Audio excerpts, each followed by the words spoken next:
नमस्कार, स्वागत है आपका। मैं रमेश पटेल इस्माइल। आज आपके लिए एक पुस्तक लाया हूँ और ये है कविता संग्रह लफ्ज़ों की महक।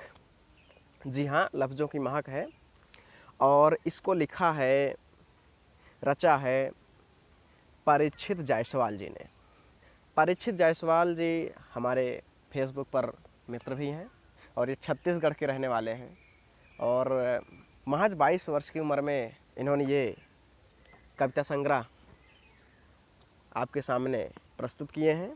बहुत ही शानदार जो है इसका कवर किया गया है और टाइटल भी बहुत ही अच्छा है और ये HSRA पब्लिकेशन के द्वारा प्रकाशित हुई है बंगलौर से। और अगर हम परीक्षित जायसवाल जी के बारे में कुछ कहें तो बिल्कुल युवा हैं और इनकी कविताएं हमेशा हम सभी पढ़ते रहते हैं। फेसबुक पर काफ़ी एक्टिव रहते हैं, निरंतर समाज के प्रति इनकी कविताएं जागरूक करने वाली होती हैं और इसीलिए मैंने इनकी कविता संग्रह अमेज़ॉन से मंगाया भी और इनकी कविता अमेज़ॉन पर उपलब्ध भी है और फेसबुक पर भी आप इनसे जुड़ सकते हैं। बहुत ही बहुमुखी प्रतिभा धनी व्यक्तित्व वाले हैं और इनकी आज तक मैंने कभी कोई कविता संग्रह आज तक ख़रीदा नहीं था, लेकिन मैं सोचा कि हमारे युवा साथी हैं और इनकी जो कविता है मैं ज़रूर पढ़ूँगा।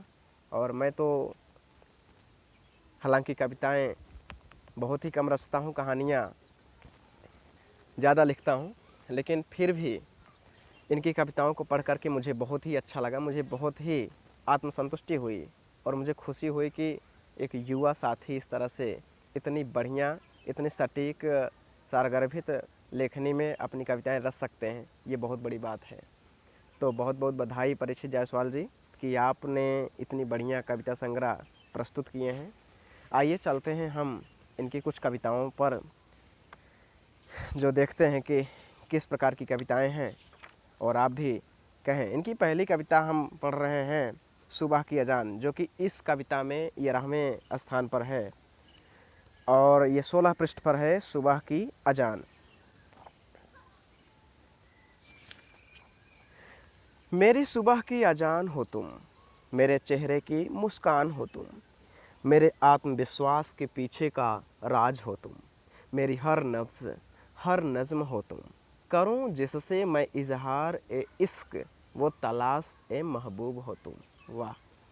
ठहर जाऊं जिसे मैं देख वो लम्हा हो तुम, निःशब्द हो जाऊं जिसे सुन वह संगीत हो तुम, जिस गीत को हर पल गुनगुनाऊं वो तराना हो तुम, साज हो तुम, अरमान हो तुम, दिल का मीठा सा एहसास हो तुम, प्यार, इश्क, चाहत, तलब, नशा हो तुम, खूबसूरत मंजिल हो तुम, जो कुछ भी हो तुम, बस इतनी सी हो, इस कान्हा की रुकमणी हो तुम, मेरी ज़िंदगी की शिरोमणि हो तुम, इस कान्हा की रुकमणी हो तुम।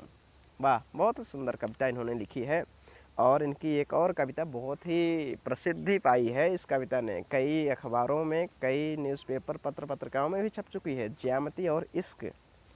और ज्यामिति और इश्क हम आपको भी सुनाना चाहेंगे। पृष्ठ संख्या है 20 और बिल्कुल बहुत ही अच्छी कविता है,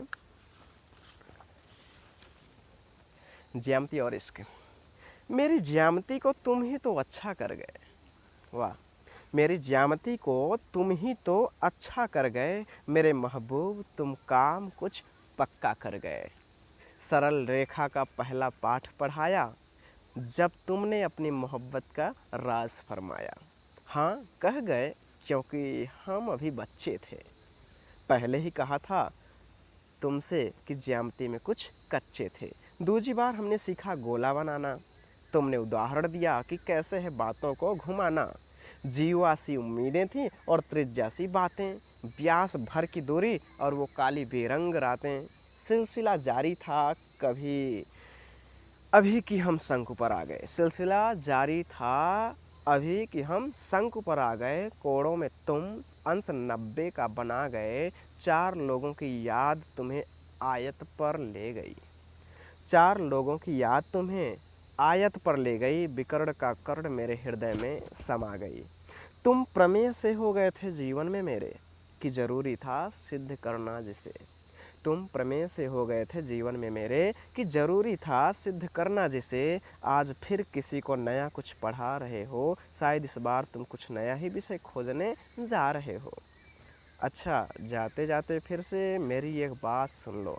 तुम ही तो मुझे ज्यामिति में पक्का कर गए, तुम ही तो मुझे ज्यामिति में पक्का कर गए मेरे महबूब, तुम काम कुछ अच्छा कर गए। वास्तव में बहुत ही अच्छी रचना है। अगली कविता है इनकी, तुम यूं मिलो मुझे कभी सांझ के ढलने से पहले, पंछियों के घर लौटने से पहले, गोधूली वेला में लौटते गायों के पैरों की धूल उड़ने से पहले, पतझड़ के सूखे पत्तों के बिखरने से पहले, सावन के इन बरसते बूंदों के थमने से पहले, तुम यूं मिलो मुझे कभी इस सावन के गुजर जाने से पहले। सांसों के थम जाने से पहले, आँखों के थक जाने से पहले, अंधेरे की दस्तक होने से पहले, चिरागों के रोशन हो जाने से पहले, तुम यूं मिलो मुझे कभी इस सावन के गुजर जाने से पहले। बहुत ही शानदार कविता है। इनकी अगली कविता है, अफवाहें फैल रही हैं। जी हाँ, समय के अनुरूप इन्होंने बहुत ही अच्छी कविता रचे हैं। अफवाहें फैल रही हैं कि हम बर्बाद होने लगे हैं। अफवाहें फैल रही हैं कि हम बर्बाद होने लगे हैं। हकीकत यह है कि अब हम आज़ाद होने लगे हैं। ठुकरा चुका हूँ उनके तलवे सहलाने का फरमान, ठुकरा चुका हूँ उनके तलवे सहलाने का फरमान। हमारी नसीहतों के बोल उनको याद होने लगे हैं, हमारी नसीहतों के बोल उनको याद होने लगे हैं। शाही तख्त अब हिलने लगेंगे, शाही तख्त अब हिलने लगेंगे, ज़रा खबरदार। हमारी गज़लों के शेर अब इरशाद होने लगे हैं, हमारी गज़लों के शेर अब इरशाद होने लगे हैं। आपकी टाई भी हमारे गमछे से सिली है साहब, आपकी टाई भी हमारे गमछे से सिली है साहब। कभी नंगा कर देंगे, हम अब नाराज़ होने लगे हैं। दफ्तरों में थोड़ी सी जगह हमें भी मयस्सर हो, दफ्तरों में थोड़ी सी जगह हमें भी मयस्सर हो। इन पत्थरों की आंखों में सपने आबाद होने लगे हैं, इन पत्थरों की आंखों में सपने आबाद होने लगे हैं। वरना कृष्ण और अर्जुन अब हमारे भी पास हैं, वरना कृष्ण और अर्जुन अब हमारे भी पास हैं। देख रहे हो जगह जगह शंखनाद होने लगे हैं। बिल्कुल बहुत ही अच्छी रचना है इनकी। एक और रचना हम आपको सुनाने चल रहे हैं, चाय। बहुत से लोग चाय पर लिखते हैं और परीक्षित जायसवाल जी ने भी बहुत ही अच्छी कविता लिखी है। पृष्ठ नंबर 46 पर है और इस 46 नंबर के पृष्ठ पर चाय देखिए, छोटी सी कविता है। तुम्हारी चाय के गिलास से एक खुशबू उठी थी उस रोज़, कि जब पहली बार दिखी थी तुम उस चाय की टपरी पे।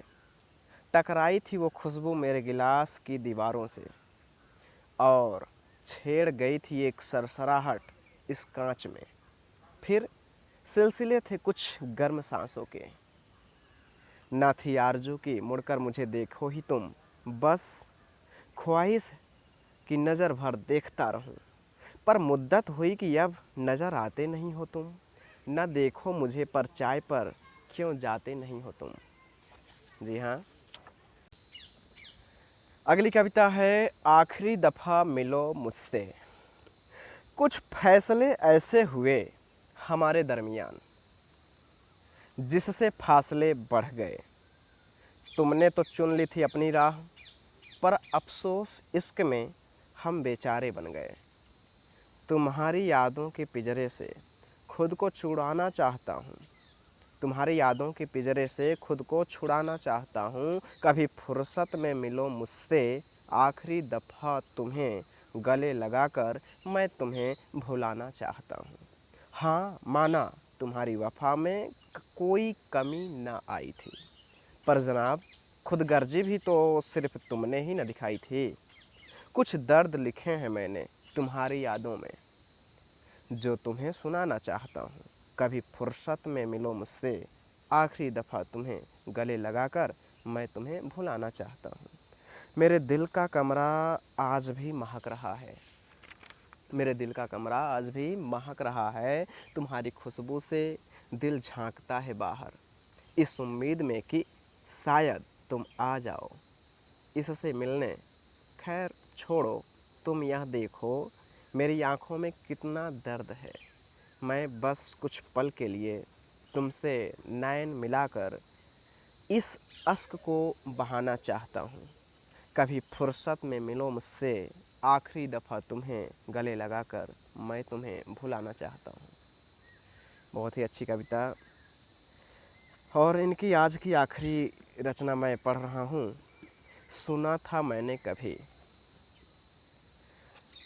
सुना था कभी मैंने बचपन में बुजुर्गों से कि नन्हे नन्हे से ये अबोध बच्चे होते हैं ईश्वर का रूप। कितने मासूम, कितने नादान, ऊट पटांग सवालों से करते हैं सबको परेशान। चंचल और शरारती, निश्चल और निस्वार्थ, जो दिल में हो वही ज़बान पर, और ना समझी तो ऐसी कि एक पल में ही किसी के सारे गम भुला दे और ले आए एक मधुर सी मुस्कान।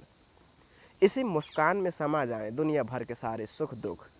ऐ मौला फिर नादान ही रहने दो ना सबको। इस समझदारी के दौर ने बहुत कुछ छीन लिया है हमसे, ज़िंदगी जीना भुला दिया है। ले चल एक बार फिर से उसी बचपन में, जहाँ मिले सारे लंगोटिया यार फिर से। तो परीक्षित जायसवाल जी की ये कविता संग्रह वास्तव में बहुत ही शानदार संग्रह है। 99 कविताओं का ये जो संग्रह है, हम आशा करते हैं कि परीक्षित जायसवाल जी निरंतर यूं ही समाज को अपनी कविताओं के माध्यम से संदेश भेजते रहें, नई नई रचना करते रहें, जिससे युवा लोगों को और ढेर सारी जानकारियाँ मिले, उन्हें भी एक नई राह मिले। क्योंकि परीक्षित जायसवाल जी भी बिल्कुल आप एकदम युवा हैं, 22 वर्ष के ही हैं मात्र, बहुत युवा हैं। और बहुत से लोग आपकी तरह किताबें रचना चाहते हैं, लेकिन उन्हें सही गाइडलाइन नहीं मिल पाता है। तो आपकी जो रचनाएं हैं बिल्कुल बहुत ही अच्छी हैं। हम आपको बहुत बहुत शुभकामनाएं देते हैं कि आप ऐसे ही कविताएं लिखते रहें, और हम सबको भी ऐसे ऐसे साहित्य पढ़ने को मिलते रहें। धन्यवाद दोस्तों।